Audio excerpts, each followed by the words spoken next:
Hello everyone. Today I'm just talk about how to automated find the bugs in Windows 10. Our topic is about logical privilege escalation bugs. First, let me introduce ourselves. We are all from Tencent. Tencent is the name of a company, for nobody works for only 10 cents. And Tencent is also the largest social media and entertainment company in China. We are all from Tencent Security Wenxu Lab. Now we are just focused on real-world security research. And I am Wenxu. Here is my partner, Shi Qing. I divide today's presentations to 5 steps.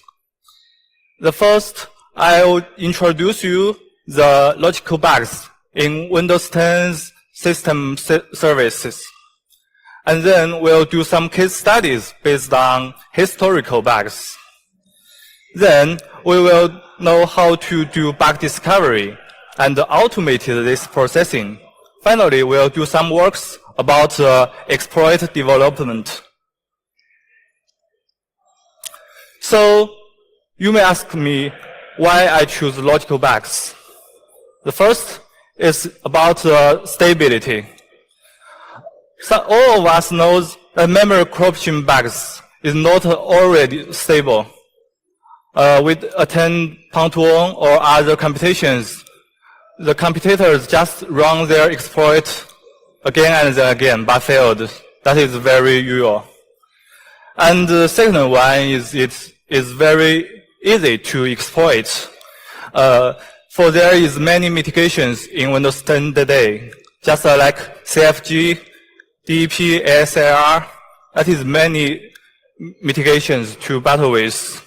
And finally, it's very fun to catch those bugs and combine them together to gain privilege escalations. So what could logical bugs do? That is, the answer is all that memory corruption bugs could do, that it could do. And including sandbox escape or code executions and privilege escalations. Today we are mainly focused on privilege escalation bugs.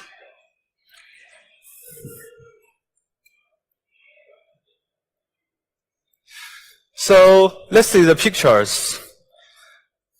The medium integrated users could communicate with the system services, and system service could do file operations and registry modify, or to copy some handlers, or do some deal operations, just like load some libraries, or do some other things.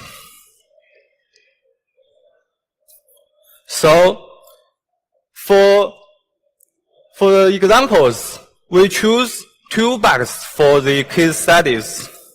The historical examples that we choose are very representative. Example 1 is about arbitrary DSL rewrite bug. After we exploit it, we can gain full control of any file we want. The bug 2 is just about arbitrary file read bug. And then contains the following problems. The first one is a path elimination problems. It's very usual in those vulnerabilities. And the second one is time of check and time of use.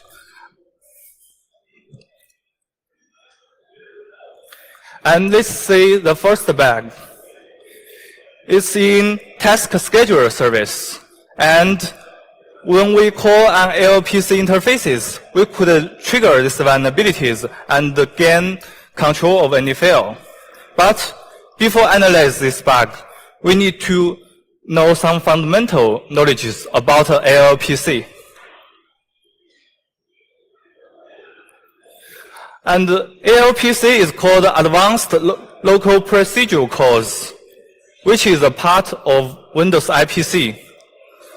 So IDL, which called Microsoft Interface Definition Language, is a bridge between client and server in LPC. So that LPC becomes a bridge between the client and the server, and we could use IDL to communicate with system service and call its function.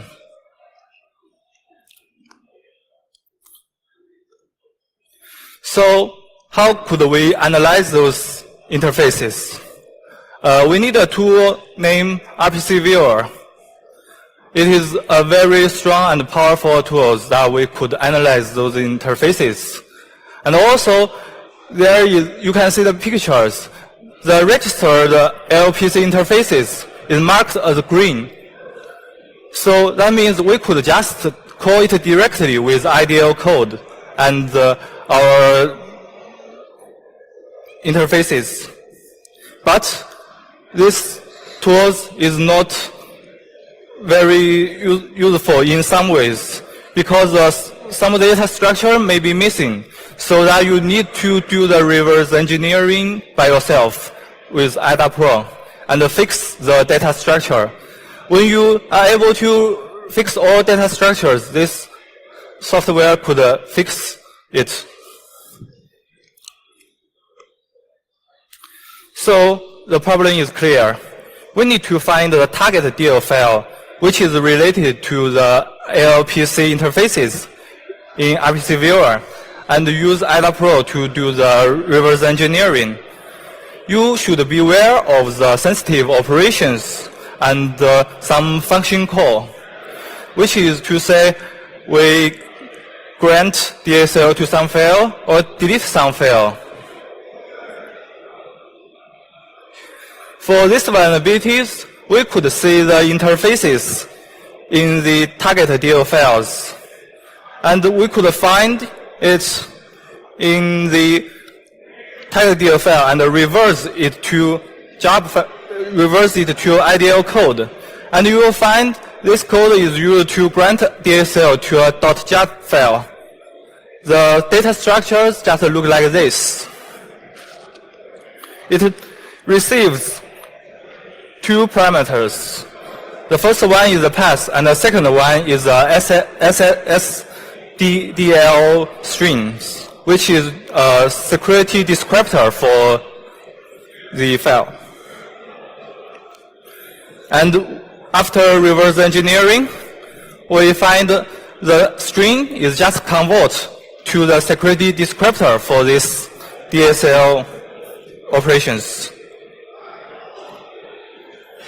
And it would use update functions to update the target file's DSL.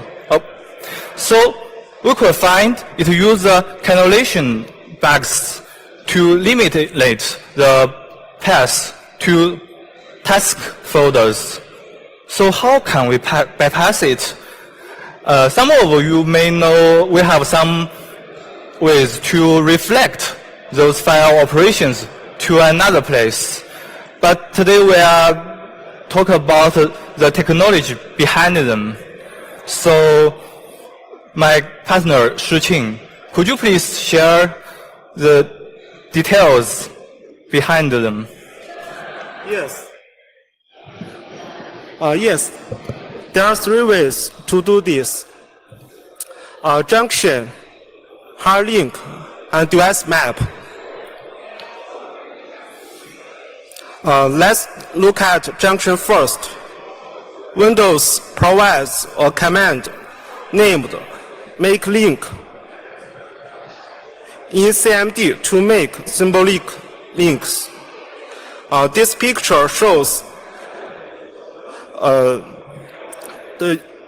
this command. We can use this argument G to make a directory junction. As the name says, junction is only can be used for two directories. Can't create with file and directory, or file and file. But what happened in the make link command? Let's take a closer look. Okay, this figure shows the reverse code for the implementation of the make link command. We can see that it invokes the NTFS control file function to create the junction.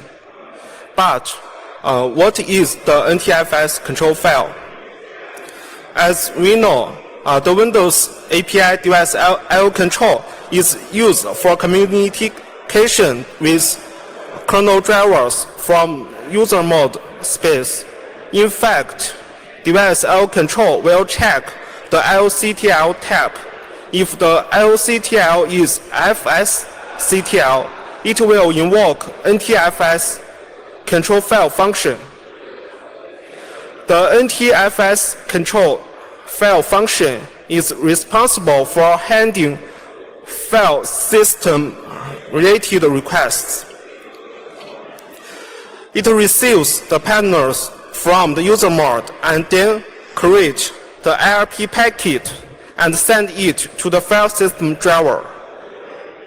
According to this figure, we can see it invoke NTFS control file with FSCTL set repass point control code. The import buffer is associated with the control code. When the control code is FSCTL set repass point, the input buffer is a repass date buffer struct. Okay, and there is a field named repass tag in the repass date buffer struct. It can be set to different values, but the most common values are IO repass tag symbol link and IO repass tag mount point. Let's take another look at the previous figure. We can see that the IO repass tag mount point tag was used when creating the junction. The make link command also has a function to create simple links. It relies on Windows API create simple link. The Windows API create simple link is located in kernel-base.dll, and this figure shows the reverse code of it. We can see create a simple link invoke the NTFS control file with IO repass tag symbol link. Okay, let's take a small summary. There are two commonly used repass tag. One is IO repass tag symbol link, and the other is IO repass tag mount point.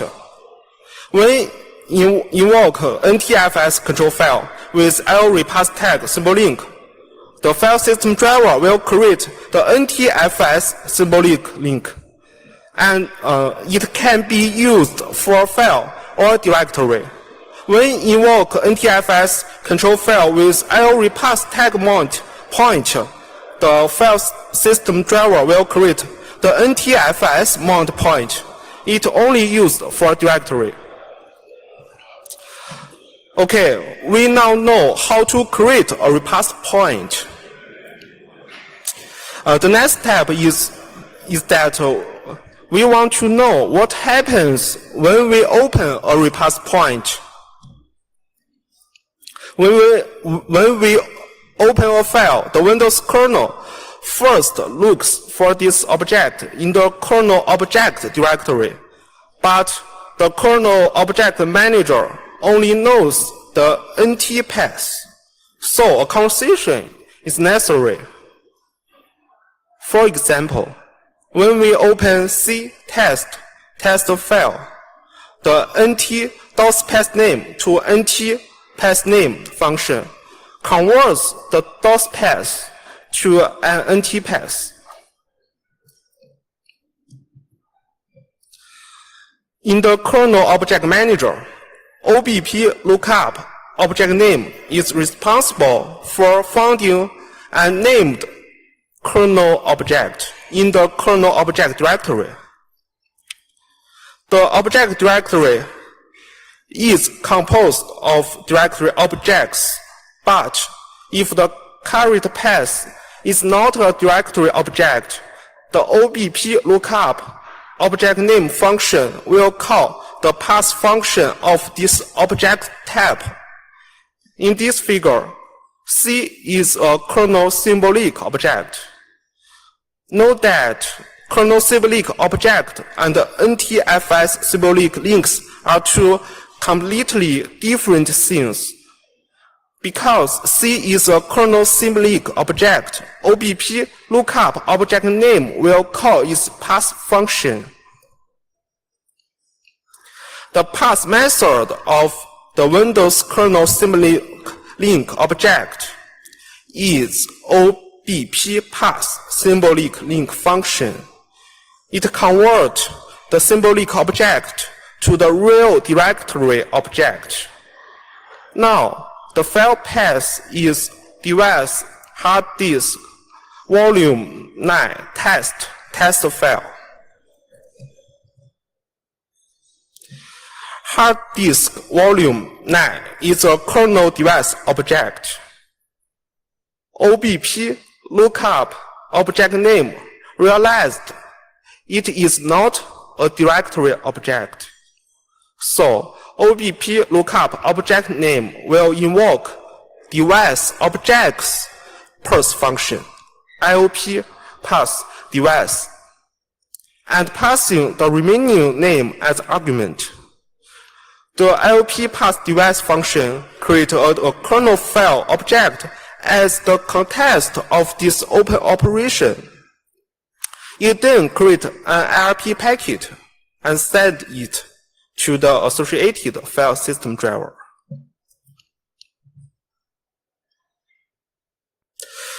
But if we have already created a repass point, FSD will return status repass to IOP pass device function. Then the IOP pass device return the status repass to OBP lookup object name function.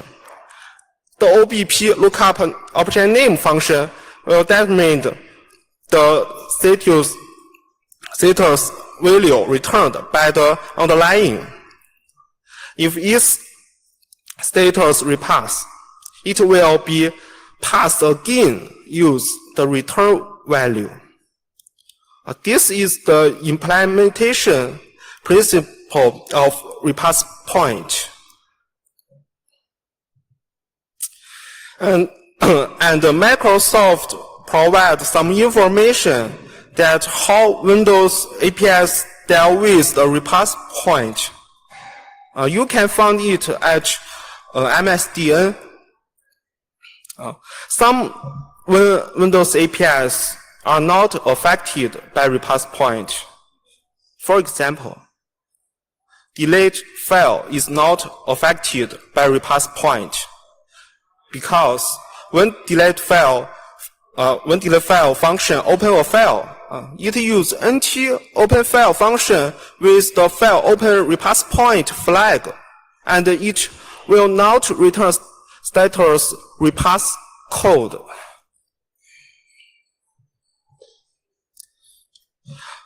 We also can use make link command with D to create a hard link.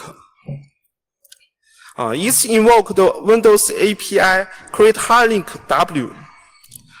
The Windows API create hard link W will invoke NT API NT set information file function. NT set information function allocate a IRP with IRP mg set information major function code and set file information class value in IRP's IO stack location struct. And then NT set information file send this IRP to the device object which the kernel file object associated with. In usual, the device associated with the file object is the file system device. So, the FSD will receive this IRP request, and it will set the hard link. By the way, the hard link only be used for reflect file.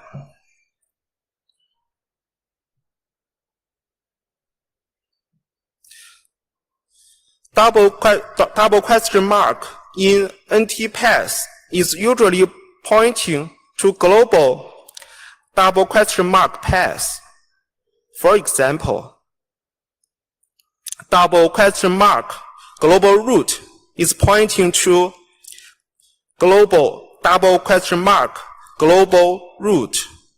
But if we point double question mark to base named object through device map, then when we open double question mark global root, the directory we actually opened is base named object global root. The important thing is that all Windows API end up use double question mark path.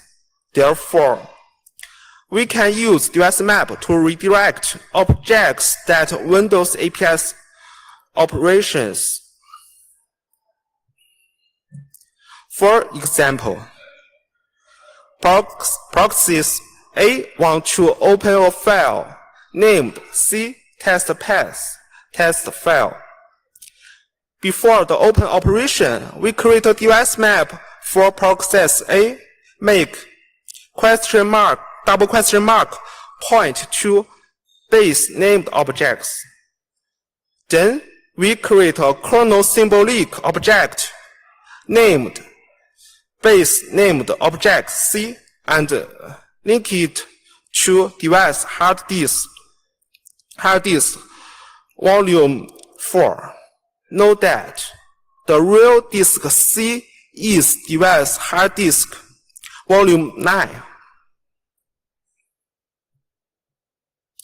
When the proxies A opened file C test path test file, firstly, C test path test file will convert to double question mark C test path test file in ntdll.dll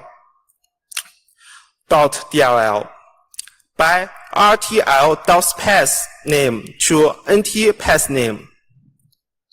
Secondly, double question mark redirect to base named object by device map. And the OBP lookup object name function try to pass base name objects C test path test file. Thirdly, OBP lookup object name realize the C is a symbolic object, then redirect to device hard disk volume 4 and test path. Test file is the remaining path. So the full path is device hard disk volume 4 test path test file now. Then OBP lookup object name evoke LP path device and pass test path test file as an argument with hard disk volume 4 device. Now we have redirected C test path test file to D test path test file successfully. Yes. Okay.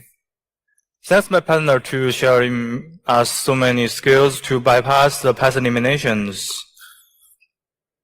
So let's just see the solutions for the example 1. We could see that our target is to grant a DSL to a target file. So hard link could be used to do this. If we create a hard link, all DSL set to this hard link could also reflect to a target file. So it is very simple. We just create a hard link to the target file we want to take full control.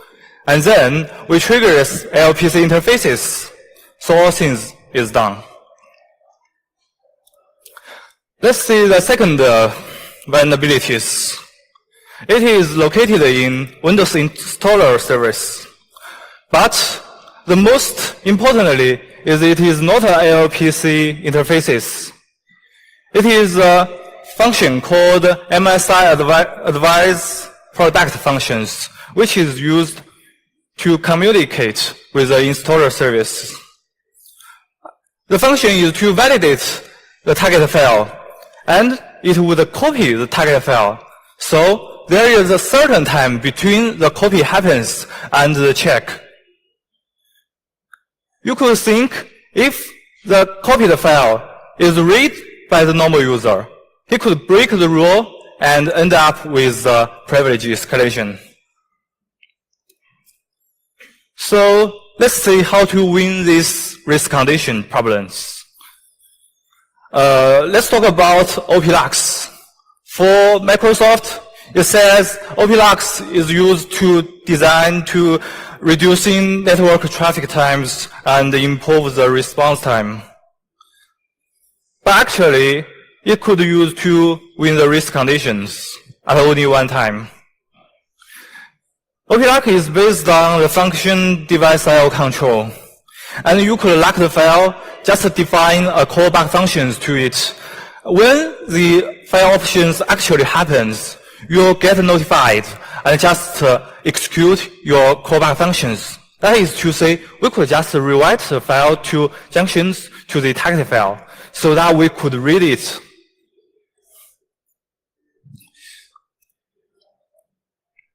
And another way is a function named read directory changes W.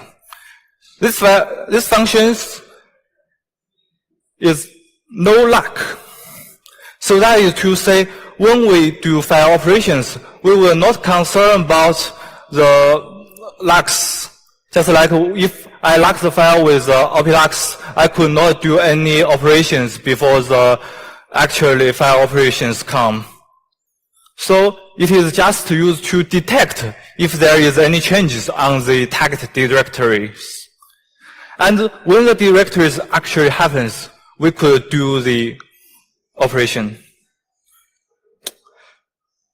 And we see the solutions for the example too.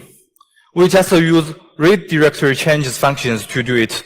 But as you can see, we could not use OPLux, so brute force is also needed. It takes many times to just try it, and we get notified and rewrite this junction. You could see the POC. We just set read file functions and trying to catch the content.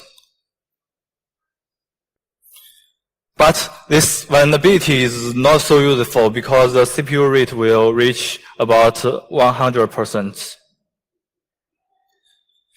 So after do the case study and find so many ways to bypass those safety checks, we need to think about a problem: how to do bug discovery. Many of us knows the technology details, but few of them could find new bugs. I think there is a certain way that we could do it. So I developed IDAPRO plugins to assist us find the new bugs. The main problems for us is actually find the most vulnerable functions and detect if there is any bugs. So let's see the plugins.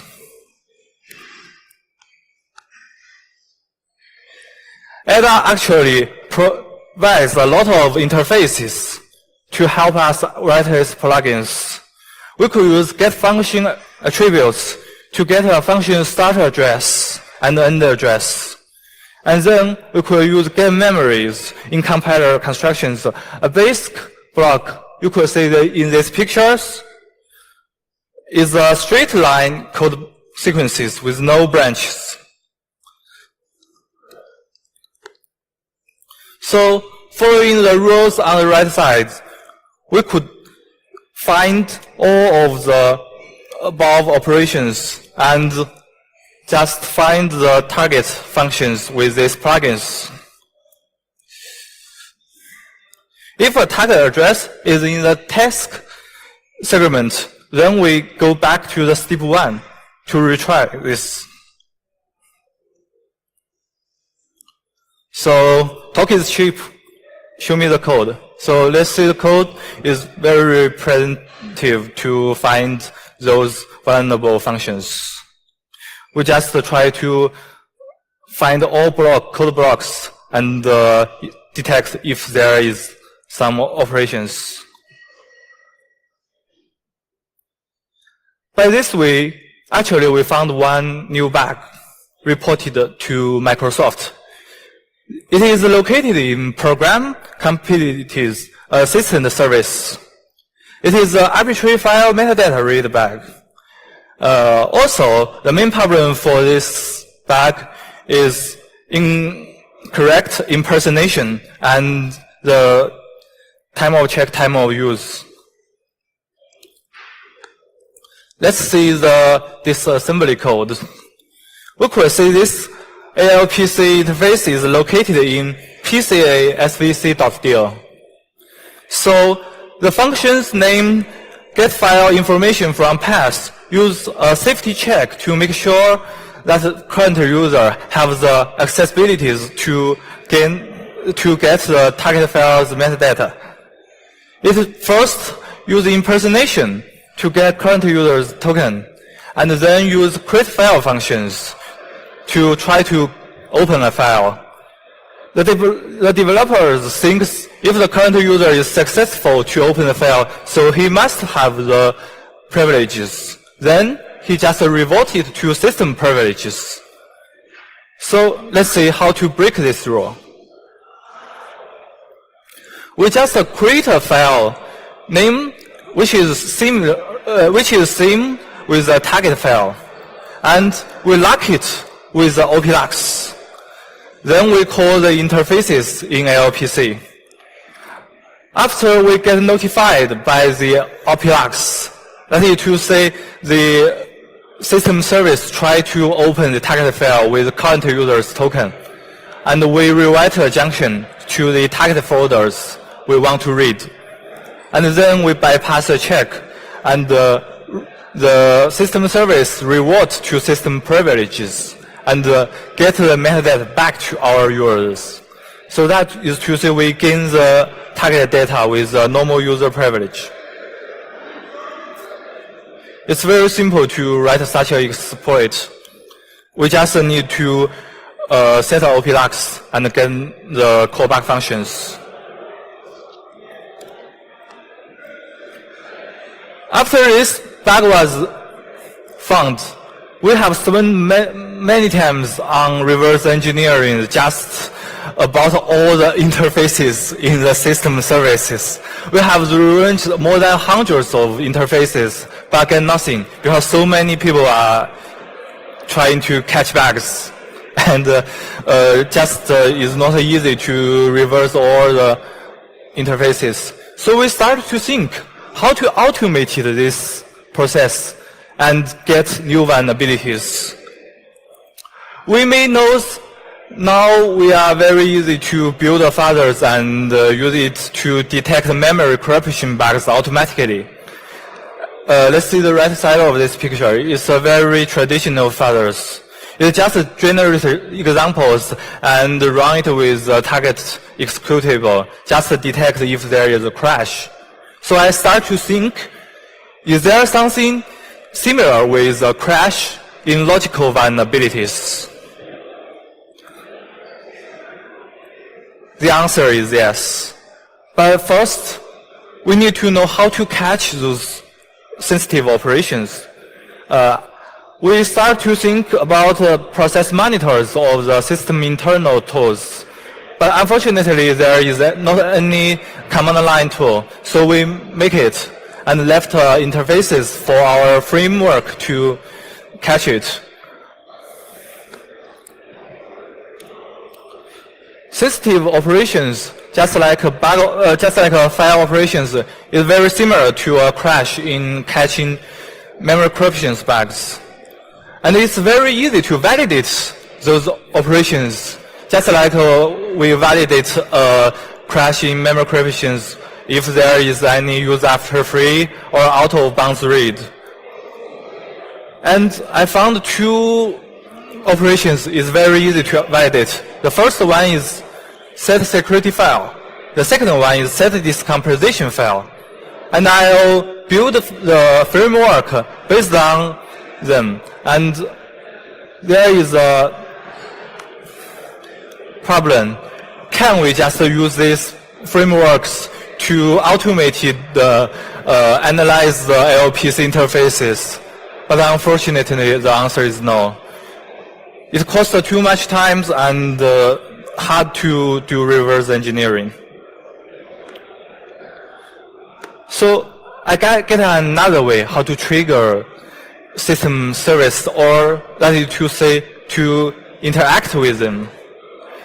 I just get the thought from the example 2 that I have talked about. It is not a LPC interface, just a function related to system service. So I say I just write a spider and collect a function list related to system service. And also the details in MSDN should be collected for further usage. The spider code is very simple. We just collect by keywords related to system services and get a full list. We could automatically try all of them and catch the operations. We do find some useful things in it or interesting things in it, but unfortunately none of them is vulnerable.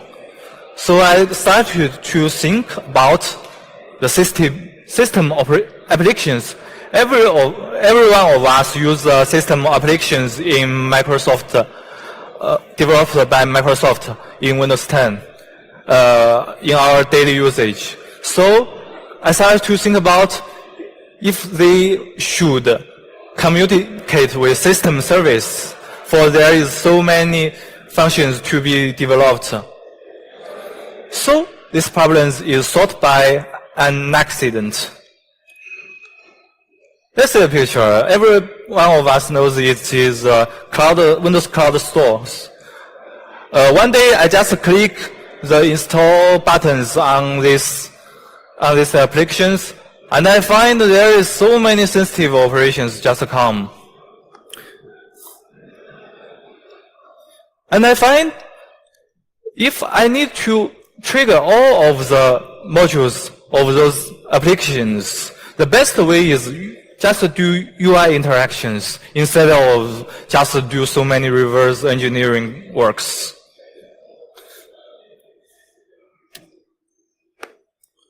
So let's draw conclusions. I clicked execute file list from the system folders and do some random stuffs. So what is the random stuffs? I made up a list just like the following: start and exit the target applications and simulate the UI, the interactions with the UI buttons or press some keys. The applications may interact with the system service and trigger some functions by accident. So, in one word, there is a vulnerability template in our framework. First, I just hook the sensitive operations and do interactions.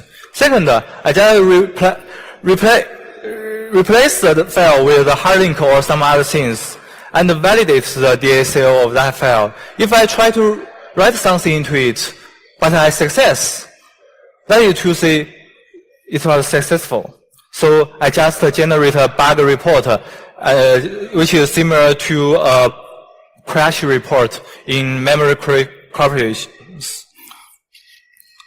Let's see the architecture diagrams. It is very simple, right?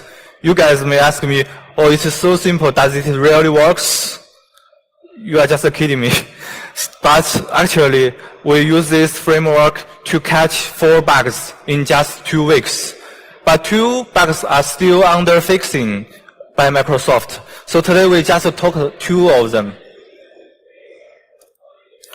2 new bugs found by this framework. And all of them is about DSL rewrite bug. It's very useful because you can get full control of any file and write anything into it. And the problems is just the same, our old friends, impersonation and time of check, time of use. The first one is located in AppX development service.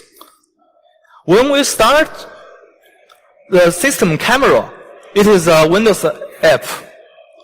It would try to call service to gain owner of the settings file. So the settings file is just located in users folders, which any users have the abilities to write anything into it. And the system service will try to set DSL for it. So we just set a hard link and point it to the target file we want to get full control of. The result is the current user is set to the owner of this target file, so that we could write anything, read it, or modify it. Let's see the video for this vulnerability.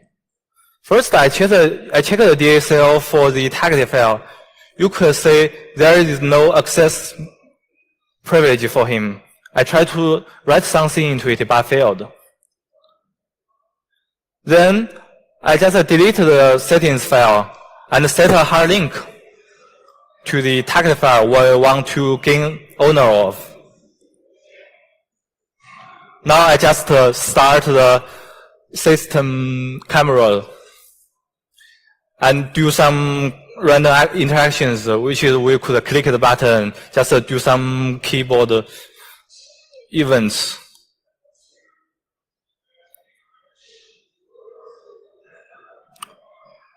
And then we could find this operation is triggered. So let's check if it is successful.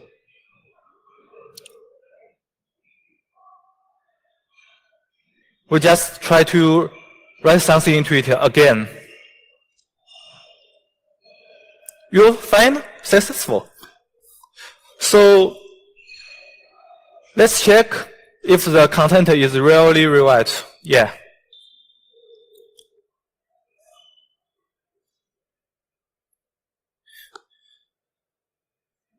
You'll find the DSL is actually rewrite before trigger this vulnerability and after. We get full control of the target file.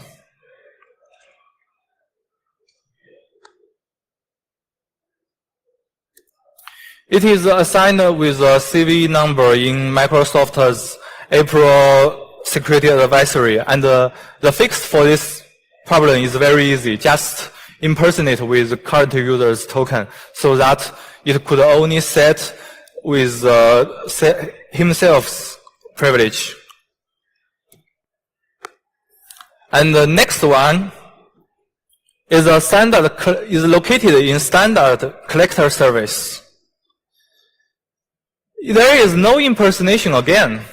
Seems Microsoft always forget to add it. When you try to click the debug buttons on Visual Studio, it will do the following operations. First, it creates a src file. And again, it creates with the same file name, but the extension is different.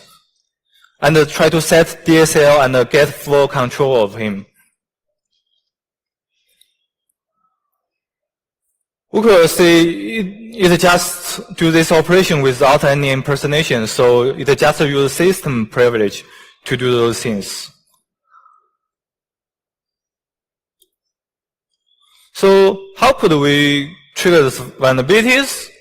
When create such files, we use read directory changes to detect the values of that things and create a hard link before the second file was created. Then we could get the owner of the target file.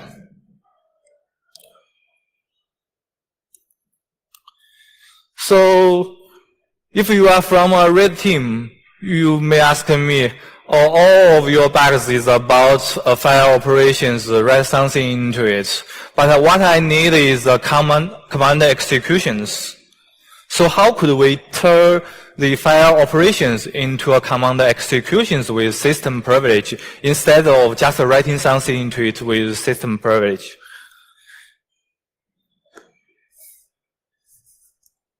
So you may think some service, the DL files, libraries could be rewritten, but actually there is a trusted installer protect for those services. You can certainly use a third-party software like Google Chrome or antivirus services to do those things. But what we want is everything is installed by default. You could see most of the Windows service deal or library is protected by trusted installers. Some of them is not protected, but exclusive because of the service is run by default, and it just load the DL files. So when you try to rewrite it, it says, usage. So we need to find something runs only when used and not protected by the trusted installer.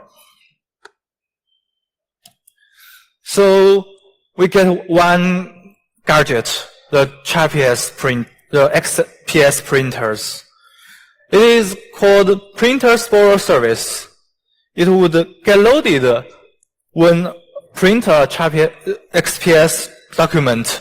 The DL file would be modified by the system users. And it was found in a wide exploit of that vulnerabilities.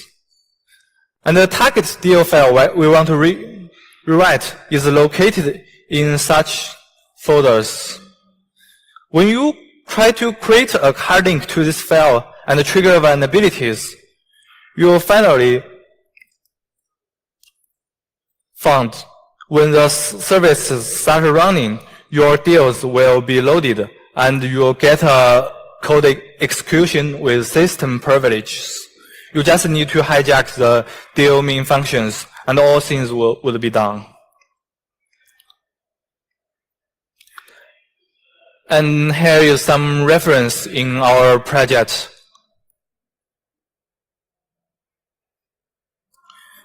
We'd like to thank James Forshall for his works towards the logical bug researchers.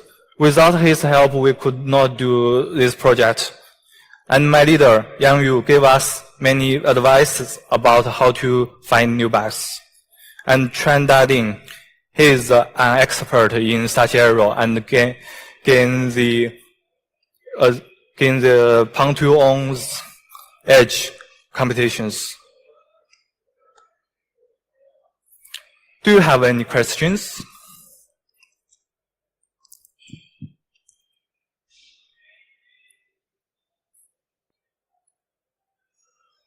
No questions from the audience? No hands? Then I'd like to ask you to give one big hand to the speakers once more.